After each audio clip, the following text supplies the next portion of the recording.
Hello! வாங்க நம்ம சமைச்சு சட்னி அரைக்கலாம். எப்பயும் தாளிக்கிற மாரி எண்ணெயில பருப்பு போட்டு தாளிச்சுக்கோங்க. அதுக்கு தேவையான பொருள் தக்காளி, வெங்காயம், பூண்டு, தேங்காய், கொத்தமல்லி, கருவேப்பிலை, சௌசௌ அண்ட் கேப்சிகம். இப்போ தாளிச்சதுல ஒண்ணு ஒண்ணா போட்டு ஃப்ரை பண்ணிட்டே இருங்க.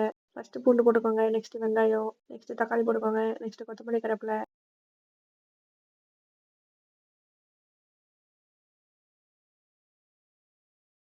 ஃபைனலா கேப்சிகம் அண்ட் சௌசௌ போட்டு நல்லா ப்ரௌனிஷ் ஆகுற வரைக்கும் கலக்குன்னு கலக்கிட்டே இருங்க. அது கொஞ்சம் வதங்கினதும் உப்பு போட்டுக்கோங்க.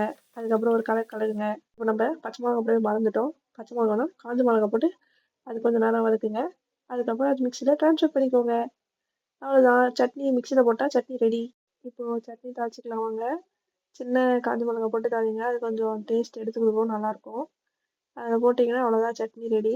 பார்க்கவே டேஸ்ட்டாக இருக்க மாதிரி இது. இப்போ தோசை சுட்டுக்கலாம் வாங்க.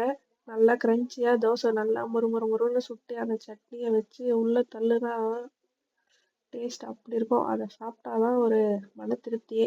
அதை சாப்பிட்றலாம் இருங்க. அவ்வளோதான், திருப்பி போட்டால் தோசை ரெடி.